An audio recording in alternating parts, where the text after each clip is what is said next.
আউযুবিল্লাহি মিনাশ শাইতানির রাজিম। বিসমিল্লাহির রহমানির রহিম। আসসালামু আলাইকুম ওয়া রাহমাতুল্লাহি ওয়া বারাকাতুহু। আমি প্রফেসর ডক্টর হাসানুজ্জামান চৌধুরী, মুসলিম ইন্ডিপেন্ডেন্ট থিঙ্ক ট্যাঙ্কের পক্ষ থেকে আজকে আমাদের শর্ট ভিডিও শুরু করছি।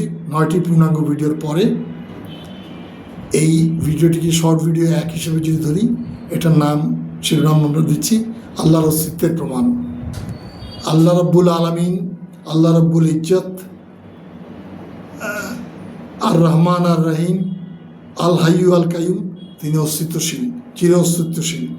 এবং যখন কেউ ছিল না তখনও আল্লাহ ছিলেন, যখন কেউ থাকবে না তখন আল্লাহ থাকবেন।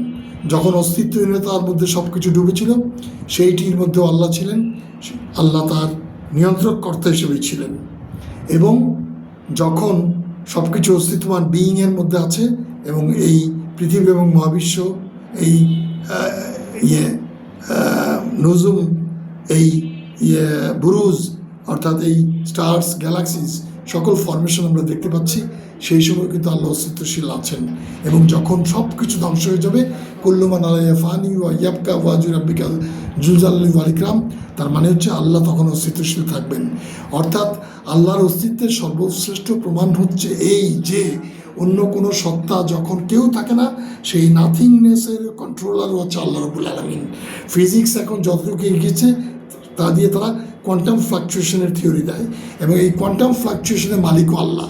সেইখান থেকে এই বুদবুদ থেকে কোয়ান্টাম ফ্লাকচুয়েশন থেকে যে একটা হয়, মহাবিশ্ব তৈরি হয়, বিইং তৈরি হয় এবং সেটি আজকের জায়গায় আসে, সেই প্রসেসটাও আল্লাহর দ্বারা নিয়ন্ত্রিত। যেভাবেই এগুন না কেন, ওই যে কোনো কিছু ছিল না, তার থেকে একটা বিন্দু তৈরি হলো, ultra hot, ultra dense dot. সেই ডটটির মালিকও আল্লাহ রাব্বুল আলামিন। তার ইচ্ছাতেই ইন্নামা আমরু ইজা আরাদা শাইয়ান আইয়াকুল লাহু কুন ফায়াকুন। এই যে 34 নম্বর সূরা ইয়াসিনের 82 নম্বর আয়াত, এরকম আরও 5 জায়গায় আছে কুন ফায়াকুন। I say be and it is. I মানে এখানে আল্লাহ বলছেন। তা আল্লাহ সম্মানসূচক ক্ষেত্রে আমরা নাহনু এটা ব্যবহার করেন, তো সেটা হচ্ছে বা না এই অর্থে ব্যবহার করেন। সেই জায়গায় আল্লাহ বলছেন যে আমরা এই মহাবিশ্বকে অস্তিত্বশীল করেছি এবং এটাকে বিকাশ করে যাচ্ছি, এটাকে বিস্তৃত করে যাচ্ছি।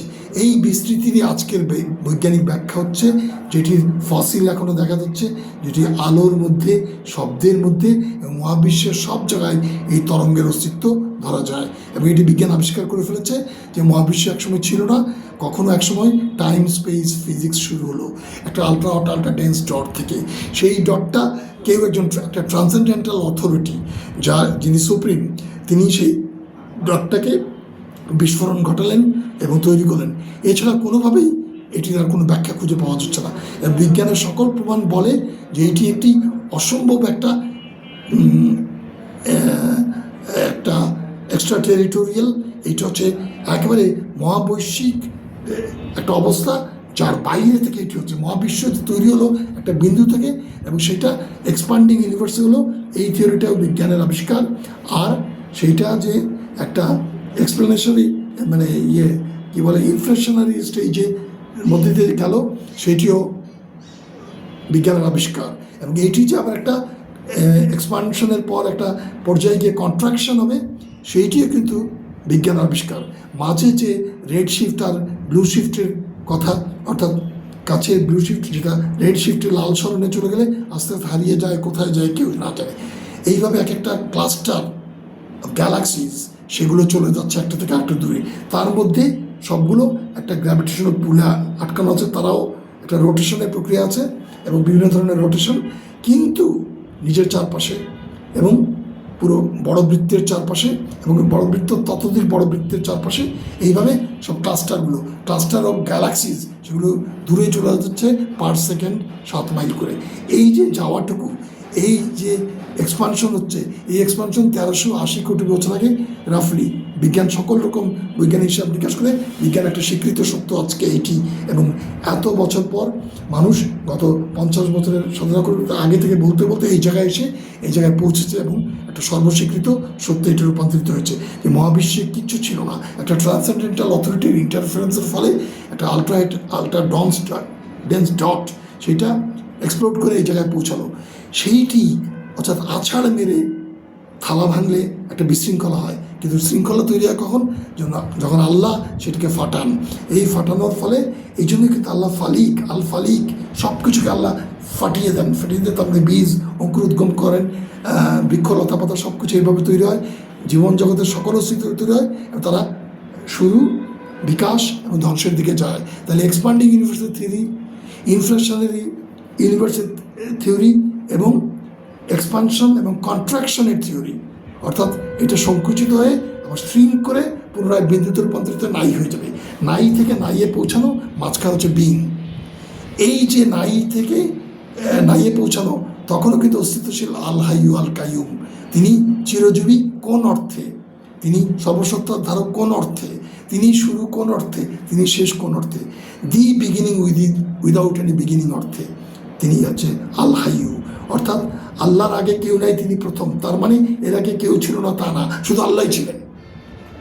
এবং তাকে বলা হয় একটা, যদি আমি ভাষা ব্যবহার করি, আমি এই ভাষা নিজেই ডিসকভার করেছি সেই অর্থে আল্লাহর রহমতে, সেটা হচ্ছে এবং আমার বিভিন্ন গবেষণা ইংরেজি বাংলা গত 30 বছর ধরে এটা দেখাচ্ছি, সেটি হচ্ছে এই যে আল্লাহ যে শুরু হলেন, এই শুরুটা হচ্ছে the beginning without any beginning, শুরু। আবার আল্লাহ যে শেষ, এটা হচ্ছে the end without any end, এটা হচ্ছে আউয়াল আর আখিরের মানে। এবং আল হাইয়ু আল কাইয়ুম হচ্ছে আল্লাহ চিরজীবী এবং সর্বসত্তার ধারক, অর্থাৎ তিনি সবসময় বেঁচে আছেন, অস্তিত্বশীল আছেন, ক্রিয়াশীল আছেন এবং তিনি অতুলনীয় সত্তা হিসেবে সবার মালিক হিসেবে আছেন। আল মালিক, আল খালিক, আল হাইয়ু, আল কাইয়ুম, আল আখির, আল আউয়াল, সব আল্লাহ। এবং সেই আল্লাহ সব কিছুর অস্তিত্ব মানে তার আগে ছিলেন। প্রথম প্রমাণ হচ্ছে এই আল্লাহ, এই কথাটা 1450 বছর আগে আদম আলাইহিস সালাম থেকে শুরু করে সকল নবী রসুলের মাধ্যমে এটা জানিয়ে দেওয়া হয়েছিল। কিন্তু কোরআনে একেবারে স্বীকৃত সাক্ষ্য হিসেবে দেখা যাচ্ছে, অন্যান্য স্ক্রিপচার আছে কিন্তু সেগুলো সবগুলো হয়ে গেছে, কন্টামিনেশনের প্রক্রিয়ায় গেছে বলে এবং তাহরিফের প্রক্রিয়ায় গেছে বলে সেগুলো গ্রহণ করা হয়নি। আল্লাহ বলেছেন কোরআনকে তিনি হেফাজত করবেন। সেই কোরআনের 1450 বছর আগে যে সত্য বলা হয়েছে, বিজ্ঞান সেটা এখন আবিষ্কার করেছে। তাহলে 1450 বছর আগে যেমন বিজ্ঞানের কোনো বিকাশই হয়নি, আরবের রসুল মরুভূমিতে আল্লাহ রসুল ইসলামকে নাজিলকৃত কিতাবে ওহির মাধ্যমে জিবরাইল আলাইহিস সালামের মাধ্যমে এই তথ্য জানিয়ে দিলেন। সেই তথ্য কোরআনে সংরক্ষিত হলো কোন জায়গায়? অনেক জায়গার মাধ্যমে সহ খুব স্পষ্টভাবে 51 নম্বর সূরা আয-যারিয়াতের 47 নম্বর আয়াতে, যেখানে বলা হচ্ছে আস-সামা বানাইনা বিআইদি ওয়া ইন্না লা মুসিউন, মানে এই সামা, এই আসমান সমূহ, এই যে মহাবিশ্ব, এটা আল্লাহ নিজে বানিয়েছেন এবং আল্লাহ বলছেন আমরা এটা বানিয়েছি এবং এটাকে আমরা এক্সপান্ড করে যাচ্ছি। আল্লাহ এটাকে বানান, ম্যানুফ্যাকচার করেন, এটাকে ক্রিয়েট করেন এবং ক্রিয়েট করার পর ম্যানুফ্যাকচার ক্রিয়েশন করেন এবং নাই থেকে, এবং তারপরে সেটাকে তিনি এক্সপানশনের ইনফ্লেশন এবং এক্সপানশনের প্রক্রিয়ায় নিয়ে যান। এটা হলো 51 নম্বর সূরার আয-যারিয়াতের 47 নম্বর আয়াত। আবার আল্লাহ যেটা ধ্বংস করে দেবেন, আবার নাইয়ে পৌঁছে দেবেন, দেখাবেন যে তিনি নাই থেকে বানিয়েছিলেন, নাই করে দিলেন, তারপর আবার উঠতে বলবেন, উঠে হাসর হবে, তারপর নুশুর হবে, উঠে যাওয়া, তারপর হাসর হবে, বিচার, তারপর অনন্ত আল খালিদ অবস্থা হয়ে যাবে, জান্নাত ও জাহান্নাম। এই সিকোয়েন্সটা এখন বিজ্ঞান স্বীকার করে যে কন্ট্রাকশনের মধ্যে এই মহাবিশ্ব, এই এক্সপান্ডিং ইউনিভার্স আবার শ্রিঙ্ক করে পুনরায় ফিরে এসে শূন্য হয়ে সেই বিন্দু থেকে আবার নাই, যে বিন্দু থেকে উৎপত্তি সেই বিন্দুতেই আবার বিনাশ, শেষ। এই কথাটাকেও দ্বিতীয় অংশটুকু আছে সূরা আল আম্বিয়া 21 নম্বর সূরা 104 নম্বর আয়াতে আল্লাহ বলছেন যে তোমরা যেরকম দলিল দস্তাবেজ করে লিখে সেটাকে হাতে গুটিয়ে রাখো, সেরকম আমি এটা মহাবিশ্বকে গুটিয়ে ফেলবো। তাহলে এক্সপানশন করা সৃষ্টির মাধ্যমে ইনফ্লেশন এবং এক্সপানশন করাটাও আল্লাহ করেছেন, আর কন্ট্রাকশনও আল্লাহ করবেন। তাহলে একটা হচ্ছে মহাবিশ্বের শুরু, আর একটা হচ্ছে মহাবিশ্বের শেষ, আল কিয়ামার মাধ্যমে। তাহলে এই যে দুটো তত্ত্ব, এই যে চিন্তা, এইটা এখন বিজ্ঞান আবিষ্কার করেছে যে এটা সত্য, এবং সকল রেকর্ড, সকল বিবেচনা, বৈজ্ঞানিক আবিষ্কার, আলো বলে এটাকে বলে মহাবিশ্বের ফসিল এবং মহাবিশ্বের সেই প্রথম যে বিগ ব্যাং, সেইটার যে সাউন্ড, সেই সব কিছু, সেটা হচ্ছে আলোর রেশ, সব কিছু দিয়ে বিজ্ঞান এখন প্রমাণ করে ফেলেছে যে এই কথা সত্য। অথচ বিজ্ঞান প্রমাণ করার 1450 বছর এটা কোরআনে বলা হয়েছে। তাহলে এটি কে বলতে পারেন যিনি সব কিছুর সৃষ্টিকর্তা? প্রথম যুক্তি হচ্ছে আল্লাহর অস্তিত্বের প্রমাণ, সংক্ষেপে, আর অন্যান্যভাবে অন্যান্য ভিডিওতে দেখাবো। 2 নম্বর হচ্ছে সকল কারণের কারণ হচ্ছে আল্লাহ রাব্বুল আলামিন। মানে সব কিছু কোনো কারণবশত হয়, বীজ রোপণ করেন তো গাছ হয়, পানি দেন এগুলি করেন ইত্যাদি ইত্যাদি। মানুষের জন্ম বিকাশ, সেগুলি পরীক্ষার ফলাফল, চাকরির উন্নতি, রাষ্ট্রের উন্নতি, নেতৃত্বের গুণাবলী, সব কিছু কিন্তু হয় কোনো কোনো কোনো কারণবশত। কিন্তু সব কিছুর কারণ আছে, তাহলে আল্লাহর কারণ কি? আল্লাহই হচ্ছে সকল কার্যকারণ সম্পর্কের প্রথম অবস্থা, আলাউয়াল। আল্লাহর সঙ্গে আর কোনো কারণ যুক্ত নয়। আল্লাহ নিজেই সকল কারণের মালিক এবং প্রাথমিক মালিক, এবং তিনি তার এক্সপানশনের মধ্যে দিয়ে এই সব কিছু করেন। সকল পরিকল্পনা তার মধ্যে ছিল এবং এক কোণের মাধ্যমে সেইটি হয়। কিভাবে বোঝা গেল? ওই আল্লাহ আবার আল কোরআনে বলেছেন যে মহাবিশ্ব, পৃথিবী এবং এই দুনিয়া এবং সামা একসঙ্গে যুক্ত ছিল, আমি সেটাকে আলাদা করে দিলাম। এই সূরা আল আম্বিয়া আরও বিভিন্ন জায়গায় আছে কোরআনে। তাইলে বোঝা যাচ্ছে সামার এটা দুনিয়া, এই আমাদের যে দুনিয়া, এই পৃথিবী, এই পৃথিবীটা কোথায় অবস্থিত? এটা হচ্ছে মিল্কি ওয়ে গ্যালাক্সির মধ্যে অবস্থিত। বিজ্ঞান তার কত পরে, প্রায় 1450 বছর পরে গিয়ে আবিষ্কার করলো যে মহাবিশ্ব খালি তৈরি হয় নাই, এক্সপানশন এবং ইনফ্লেশন বা এক্সপানশনের প্রক্রিয়া যায় নাই, আর কন্ট্রাকশনে চলবে সেটাই খালি সত্য নয়। এই সঙ্গে এটা সত্য, মহাবিশ্বের একদম প্রথম দিকে, এই সেপারেশনের পরপরই প্রথম দিকে যে গ্যালাক্সির উৎপাদন হয়েছে, সেই গ্যালাক্সি ফরমেশন হয়েছে প্রথম দিকে, যেটা পরে ম্যানিফেস্টেড হয়েছে অনেক পরে, কিন্তু এসছে সবচেয়ে প্রথম দিকে, সেটা হচ্ছে মিল্কি ওয়ে। ইন্টারেস্টিং, কারণ ওখানে মানুষ আসবে এবং এই মানুষ দেখবে বলেই সব কিছু। তাহলে দ্বিতীয় প্রমাণ হচ্ছে আল্লাহ মানুষকে এই বৈজ্ঞানিক যে গবেষণা এবং আবিষ্কার, তা দিয়ে আল্লাহ দেখিয়ে দেন যে মহাবিশ্বের শুরুর দিকেই প্রথম এই পৃথিবীকে আলাদা করে দেওয়া হয়েছিল, কিন্তু আমরা তখন দেখতে পাই নাই। আমাদের কাছে পৃথিবীর ম্যানিফেস্টেশন হয়েছে 500 কোটি বছর আগে, মহাবিশ্বের ম্যানিফেস্টেশন হয়েছে 1380 কোটি বছর আগে। তার আগে ওই যে আলট্রা ডেন্স ডট। তাহলে এই প্রক্রিয়াগুলি সব কে বলে দেয় কোরআনে? যিনি সব জানেন, যিনি সব নবী রাসূলকে কনভিন্স করেন এবং তাদেরকে সেই বাণী দিয়ে দেন, এবং তারপরে চূড়ান্ত বাণী দিয়ে দেওয়া হয় আল কোরআনের মাধ্যমে। তাহলে দ্বিতীয় প্রুফ, অর্থাৎ সকল কার্যকরণ সম্পর্ক একটা সূত্রে গিয়ে পৌঁছায়, সেটা হচ্ছে আল্লাহ রাব্বুল আলামিন। একটা শক্তিতে গিয়ে পৌঁছায়, তিনি আল্লাহ রাব্বুল আলামিন। একটা অবস্থানে গিয়ে পৌঁছায়, একটা সত্তায় গিয়ে পৌঁছায়, আল্লাহ রাব্বুল আলামিন। সেই জন্য আমরা কারো মৃত্যুতে কোনো জিনিসের ব্যাপারে কোনো আশ্চর্য হলে বা অন্য কিছু হলে ইন্না লিল্লাহি ওয়া ইন্না ইলাইহি রাজিউন আমরা সবসময় সারেন্ডার করে বসে থাকি। সেটা হচ্ছে কি, we come from him and unto him is our return. আমরা তার কাছ থেকে তার কাছে ফিরে যাই। তাহলে সকল কার্যক্রম সম্পর্কের, যেমন নাই থেকে অস্তিত্ব আনা এবং অস্তিত্বহীনতায় নিয়ে যাওয়া, এক্সপানশন, কন্ট্রাকশন, এইটাও যেমন আল্লাহ করেন এবং করবেন, এক্সপানশন করেই যাচ্ছেন, আর কন্ট্রাকশনও ঘটে যাবে। এই লাল সরণ আর নীল সরণের রেড শিফট আর ব্লু শিফটের থিওরিকে তাই বলে। দ্বিতীয় যেটা হচ্ছে, এটাকে আবার স্ট্রিং করে ফিরিয়ে আনা, অর্থাৎ কিয়ামত হয়ে যাওয়ার বাবা, সেটা অসত্য আখিরা। তারপরে যেটা হচ্ছে 3 নম্বর, যেটা হচ্ছে যে সকল কার্যকরণ সম্পর্কে একটি কার্যকরণে গিয়ে ঠেকে যায়। 4 নম্বর হচ্ছে সকল কালে কিন্তু সব কিছু চলে যায়, মৃত্যুবরণ করে, কিন্তু সবাই জেনে যায় যে এই মহাবিশ্বের একজন স্রষ্টা আছেন। আপনি অটোমেটিক হয় নাই, বিশৃঙ্খলার মাধ্যমে হয় নাই, এটা একটা কনস্ট্যান্টলি এরকম অবস্থায় ছিল, তাও সত্য না। সকল সত্যকে বিজ্ঞান এখন ডিসকার্ড করে শেষ পর্যন্ত পৌঁছেছে এই মহাবিশ্ব ছিল না, এবং মহাবিশ্ব তৈরি করা হয়েছে বাই হুম? আল্লাহ রাব্বুল আলামিন কর্তৃক তৈরি করা হয়েছে। তাহলে আল্লাহ রাব্বুল আলামিন হচ্ছে সেই সত্তা যিনি আছেন বলেই সকল শৃঙ্খলা আছে। কেউ তাকে চ্যালেঞ্জ করতে পারে না, কেউ বলতে পারে না যে আমি মরবো না। কোনো রাজনৈতিক দল, কোনো নেতার মাতব্বরি, পারিবারিক মাতব্বরি, কোনো মস্তানের মাতব্বরি কিছুই এখানে চলে না, ফ্যাসিস্টের মাতব্বরি কিছুই চলে না। মৃত্যুর মাধ্যমে আল্লাহকে সবাইকে শেষ করে দেন। তাহলে বোঝা যাচ্ছে, এবং মৃত্যু যে একটা ট্রান্সফার, সেটাও আল্লাহ বলে রাখছেন। সেটা কোথায়? আলমে বারজাকে চলে যাওয়া, পুড়িয়ে দিলেও তাই হিন্দুদের ক্ষেত্রে, এই বেহুলা লক্ষ্মীদের মধ্যে ভাসিয়ে দিলেও তাই, কবরের মধ্যে ঢোকালো তাই। কবর হচ্ছে ইন্টারেকনাম, অর্থাৎ আড়ালে চলে যাওয়া। আড়ালে চলে গেলে আমাদের 2টি জায়গায় যেতে পারি। ইল্লিন অথবা সিজিন, ভালো কাজ করলে ইল্লিনে, খারাপ কাজ করলে সিজিনে, এবং সেটার সিলসিলা ওই কিয়ামতের সময় যখন ডেকে তোলা হবে, সেটাকে বলে নুশুর। আর যখন বিচার করা হবে সেটাকে বলে হাসর, তারপরে অনন্ত জান্নাত এবং জাহান্নাম। তাহলে দেখা যাচ্ছে যেসব সিকোয়েন্সের কথা আল্লাহ বলেন, প্রকৃতিতে আমরা যেগুলো দেখি সেই সবগুলো আমাদেরকে প্রমাণ দেয় আল্লাহ রাব্বুল আলামিন আছেন।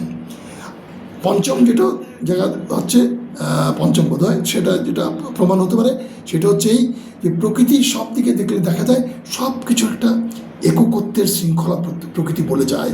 সব কিছুর মধ্যে এক নদীর ঢেউ, ফুলের ফুটে ওঠা, এই মধু সংগ্রহ, মৌমাছির গুনগুন, মানুষের বিচরণ, ভার্টিক্যাল হিউম্যান বিং হিসেবে শুধু একদম একটি অস্তিত্বেরই লিফো থিওরি অনুযায়ী লাস্ট ইন ফার্স্ট আউট, মানুষ সবচেয়ে শেষে আসলো, সবচেয়ে আগে চলে যাবে। এবং আল্লাহ সেটা বলছেন মহাবিশ্বের এসেন্স হচ্ছে মাইক্রোকসমিক, ম্যাক্রোকসমিক, মহাবিশ্বের মাইক্রোকসমিক এসেন্স হচ্ছে মানুষ। এই কথাটা আল্লাহ কোরআনে বলে দিয়েছেন। সব কিছু মানুষের দেখার জন্য তৈরি করা হয়েছে, সব কিছু মানুষের সাবসার্ভিয়েন্ট, মানুষের কারণে তৈরি করা হয়েছে, মানুষ দেখবে বলে। আর মানুষ সবচেয়ে শেষে এসছে এবং কিয়ামতের সবচেয়ে আগে মানুষ মরে যাবে, মানুষ থাকতেই পারবে না। কিয়ামতের চূড়ান্ত অবস্থাটা মানুষের দেখার আর কোনো সুযোগ থাকবে না। এই যে জায়গাটুকু প্রাথমিক অবস্থাতেই মানুষের অস্তিত্ব শেষ, তার মানে বোঝা যাচ্ছে আল্লাহ তার প্রিয়তম সৃষ্টিকে প্রথমে এনেছেন এবং সবচেয়ে আগে নিয়ে চলে যাবেন। সেই সৃষ্টি হচ্ছে এই মহাবিশ্বের কাছে কত ক্ষুদ্র, কিন্তু সেই মহাবিশ্ব এত বড়, সেই সব কিছু কার্যকারণ সম্পর্কে সবাই মানুষের সেবায় প্রস্তুত। সূর্য, আকাশ, বাতাস, চাঁদ, লতাপাতা, প্রকৃতির সকল অনুষঙ্গ এবং সকল সত্তা মানুষের কাজে, দূরতম কোয়াজারটিও মানুষের প্রয়োজনে কাজে লাগে। হিসাব নিকাশ, বৈজ্ঞানিক আবিষ্কার সব কিছুর সঙ্গে যুক্ত। এতে বোঝা যায় মানুষ মহাবিশ্বের মধ্যে সবচেয়ে আশরাফুল মাখলুকাত, সকল সৃষ্টির সেরা। সেই সেরাকে আল্লাহ বলছেন আমি যে আছি তা তুমি চারপাশে দেখো, তাহলে বুঝতে পারবে। আমার চারপাশে তোমাদের হরাইজনে দূরেই, অনেক দূরে, বহু দূরে, এবং তোমাদের মাঝে নিজেদের শরীর, নিজেদের অস্তিত্ব, নিজেদের জীবন, তার মধ্যে চাপিত জীবনের মধ্যে আমি দেখিয়ে যাই যে আমি আছি। অর্থাৎ আল্লাহকে দেখা যাবে না বিয়ন্ড কম্প্রিহেনশন, বোঝা যাবে না। আল্লাহকে বোঝা মানে হচ্ছে এইভাবে বোঝা যে সকল প্রকৃতির মধ্যে একটা শৃঙ্খলা, মহাবিশ্বের একটা মহাবৈশ্বিক শৃঙ্খলা, সেই সবের মধ্যে মানুষের আগমন কী করে ঘটে, নাই থেকে কী করে অস্তিত্ব আসে এবং অস্তিত্ব কী করে নাইয়ে চলে যায়, কীভাবে ইনফ্লেশন এক্সপানশনের প্রক্রিয়া একসময় কন্ট্রাকশন হবে, সেই বিন্দু ultra hot, ultra dense dot থেকে শুরু, সেই ডটে আবার এসে স্ট্রিম করে সব কিছু তার মধ্যে পৌঁছে যাওয়া, সেই যে পৃথিবী এবং মহাবিশ্ব আলাদা করে দেওয়া হলো, এই তত্ত্ব সেই গ্যালাক্সির প্রথম দিকে আবিষ্কার, চলে আসা, ম্যানিফেস্টেশন পরে হয়েছে, আমরা পরে বুঝতে শিখেছি। আবার সেই যে 12 মাস সৃষ্টির প্রথম দিন থেকে, সেগুলো সব কিছুগুলো আগে বলে দেওয়া কী করে সম্ভব হলো সেই উম্মি নবীর পক্ষে? শুধুমাত্র না, যতক্ষণ পর্যন্ত একজন সক্রিয় অস্তিত্বশীল আল আলিম আল্লাহ রাব্বুল আলামিন থাকেন। সুতরাং আল্লাহ রাব্বুল আলামিনের লজিক্যালি, র্যাশনালি, ফিলসফিক্যালি, হিস্টোরিক্যালি, হিউম্যান অ্যানথ্রোপোলজিক্যালি এবং পুরো স্পিরিচুয়াল চিন্তা থেকে, এরপরে scientific thoughts, scientific inventions, scientific discoveries, সব কিছু আমাদেরকে একটা সিম্ফনির কথা বলে দিয়ে যায়। সেটি হচ্ছে আল্লাহ ছিলেন, আল্লাহ আছেন এবং তিনিই থাকবেন। একমাত্র অস্তিত্বশীল আল হাইয়ু আল কাইয়ুম আল্লাহ রাব্বুল আলামিন। সুতরাং আল্লাহ রাব্বুল আলামিন অস্তিত্বশীল, যে তার অস্তিত্বকে অস্বীকার করে সে কিন্তু নিজের বিপদ ডেকে আনতেছে, সে সবচেয়ে অজ্ঞান নির্গুণ থাকছে। পৃথিবীর সব সত্তা আল্লাহকে মানে, শুধু মানুষই মানে না, কারণ মানুষকে আল্লাহ স্বাধীনতা দিয়েছেন, তাকে মানবেন, তাকে মানা হবে অথবা না মানা হবে, মানলে বাগান, না মানলে আগুন। সুতরাং আল্লাহর অস্তিত্ব স্বীকার করাই সবচেয়ে স্বাভাবিক, সবচেয়ে জরুরি, সবচেয়ে যৌক্তিক, সবচেয়ে মানবিক, সবচেয়ে বৈজ্ঞানিক, সবচেয়ে কাণ্ডজ্ঞানের বিষয় হচ্ছে সেইটি। সুতরাং মানব সভ্যতার এ যাবৎকার বিকাশের সার্বিক অগ্রগতির মধ্যে সবচেয়ে বড় সত্যই আমাদের সব কিছু মালিক আল খালিক আল মালিক আল্লাহ রাব্বুল আলামিন। আসসালামু আলাইকুম ওয়া রাহমাতুল্লাহি ওয়া বারাকাতুহু।